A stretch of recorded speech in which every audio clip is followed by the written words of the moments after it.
Nabay property nga gi-offer sa mga too good to be true ang deal, pagbantay daan ha.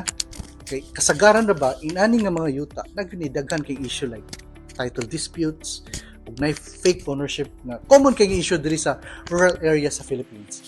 Daghan kayong napalpak sa pag-own og property tungod kina sila'y napalit nga property nga walay limpyo nga title ug nay ongoing disputes. Mo nang karon, here are the 3 ways to avoid these title disputes. Number 1, verify with LRA.